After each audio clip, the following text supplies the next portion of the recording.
he actually greenlit a launch with regards to the use of US long-range missiles by the Ukrainians into Russia. Yeah, I know. And this is a clear escalation, and it's in a bit of a lame duck period for Biden handing over power to Trump. So this isn't quite a peaceful transfer of power per se, but this is a very troubling development because now it's sort of giving Trump a bit of a ticking time bomb, Absolutely. So when he takes office officially in January 20th, it's like, well, have fun, this crock of crap you've got to deal with now. I just feel like they're stacking the economy, they're stacking the global balance of things against him. Yeah, I mean, so this is the ATACMS rockets, and also there's the Taurus missiles, and I forget which ones but the thing is that none of these things can be shot into Russia without U.S. intelligence and guidance systems. So this is basically NATO hardware. NATO hardware is currently in Kursk, in Russia. We have the rockets being launched into Russia with explicitly, it can't be done without the U.S. Guidance systems. So, I mean, this is absolutely insane. If you could imagine, the Russian rockets are being fired from Mexico into the United States, or tanks, kind of driving up Russian tanks, proxy tanks being driven up into California. This is with nuclear power beyond insane. We are gambling the whole world's population, every child in the world, over what? This is a war that's actually already been lost. The front lines are collapsing. There's no good that's come out of this. We've driven Russia into the hands of China. All the energy that was going into Western Europe is now going elsewhere. So again, cheap, reliable energy now going to other countries, and we've destroyed the reserve currency of the dollar. The BRIC system wouldn't have had that kind of pull if the collective West hasn't basically shown everyone that it's not safe to keep capital in the Western societies anymore. So we kicked Russia off the SWIFT system. We seized their reserve assets, and basically have told everyone that the collective West is not a place that you can safely keep your capital. We have destroyed our credibility. We have killed lots of people. But some generals in Western Virginia get to retile their bathrooms. So, that's an upside. Yeah. No, I think I was really encouraged though on day, a couple of days after the Trump win. Obviously, we mentioned how Hamas said, "Yep, we want peace." Gulf states are severing ties with Hamas. Ukraine and had a firm talking to by Elon and Trump saying, "You're not getting any more arms." When we take office. We're seeing a lot more countries sort of come together with the US, but also we're seeing China sort of solidify its support and control over people like, Albanese and Starmer, which is really troubling. Right now you've got the anti-war party of the hippies from the 60s, the Democrats and other left-leaning parties of the world saying, "Oh, isn't it fantastic we've got the Chinese on board?" Yeah. How do you make any sense of that? I think the BRICS nations' success was inevitable anyway, but this has certainly accelerated it. We have in the West, and a lot of people don't realise this, we have 30% of the world's economy under sanction. Of course they're going to go and trade with each other. What would we do if it was the same situation? What's going to happen? Put this out there for you guys to respond to. If the BRICS nations said, "You know what? We're not going to trade with you anymore." Can you imagine the effect that would have on us? Well, given the strategic manufacturing and minerals that China controls, I don't think it'd be able to cure a staph infection if because we'd have a shortage of antibiotics, would have a shortage of steel, would have a shortage of all kinds of critical things because we've allowed ourselves to become dependent on the BRICS nations, and energy being among them. So we have created a situation where we are extremely vulnerable, and we have not yet woken up to it. Remember what I said to you on election night about penicillin? Yep. That there's 4 major manufacturers in the world. 3 of them are located in China. Yep. Again, I've got no objection to China. China's doing what they should do in their best interests. But the result is that we say to young people in our countries, go fight for our values. Go fight for our freedoms. We won't say what our freedoms actually are. We won't actually articulate what our values really are. But just know that if you do get injured fighting our enemies, the medications you're going to be taking, we're going to buy from overseas. The bandages that are going to bandage up your wounds are going to be bought from overseas.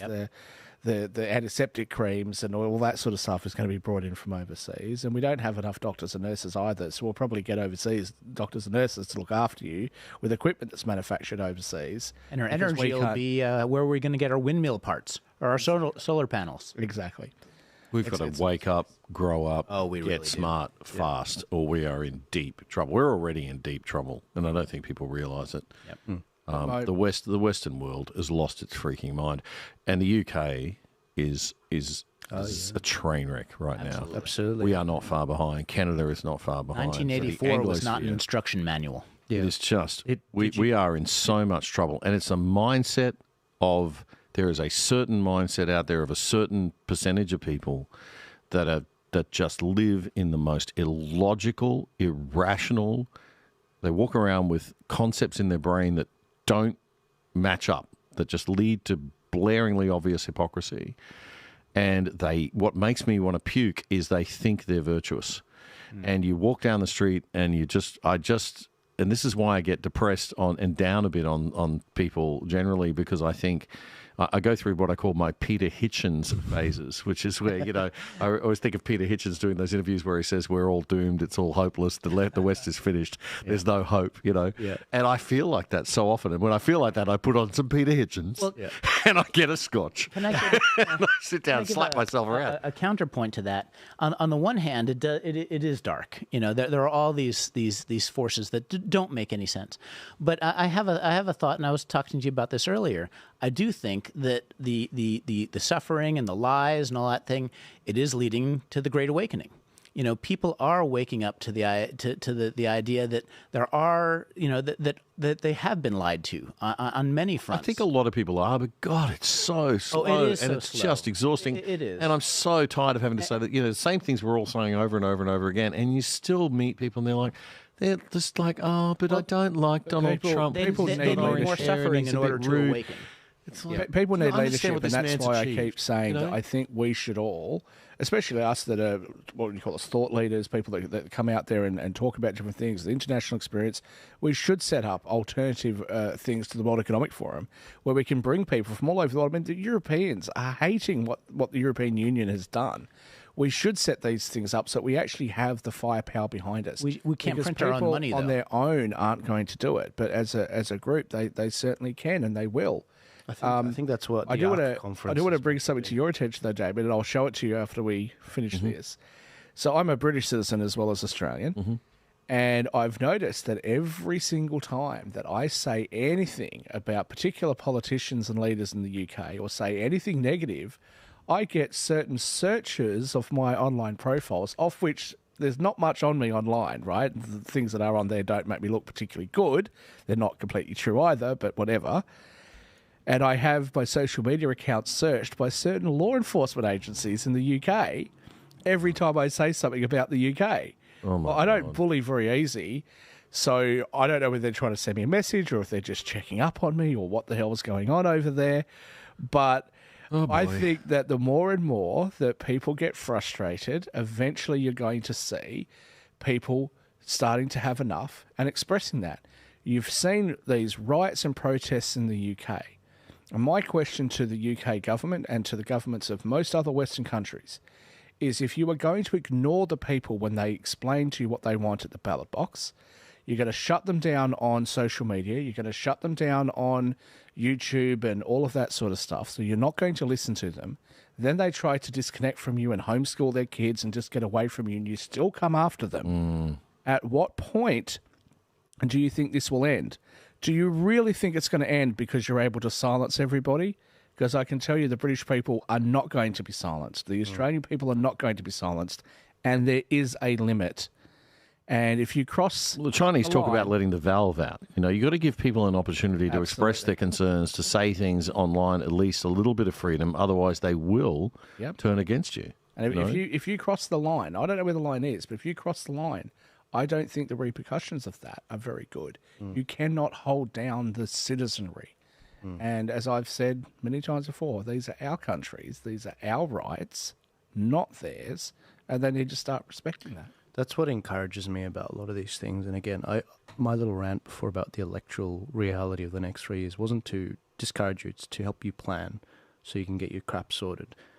I'm actually quite encouraged where things are going. I see cycles and I see patterns with regards to this stuff, just as you would see with finance and you would see with the failing marketing business, for example.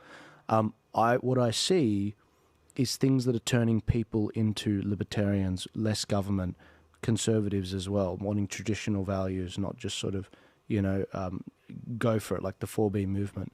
What I see... The 4B movement. 4B movement. What I see, for example, let's take something like the banning of 16-year-olds on social media. I think they're going to turn a generation of those under 16 into libertarians. Yeah, it's a dumb move. It's a really dumb move because these kids know how to code. They're just like, screw the government. Oh, who do they think they are? They're going to turn a whole generation against it. And also a lot of older people is also saying, this is silly. We were watching Q&A on Monday. The whole panel was basically like, okay, look, we should ban it, but not for this beautiful kid in the front row who was like, saying, I should Oscar, who said I should be, this is going to stop me from being able to network and do all that good stuff, and I would be banned off it until May. Any parent knows that YouTube is a source of. Sorry, mate. No, I was just saying, good people break bad laws. That's all. Yeah, that's what Topher. Any parent knows that kids use YouTube for research. We don't think that these kids are going to set up their own surreptitious networks using technology that we wouldn't even know about.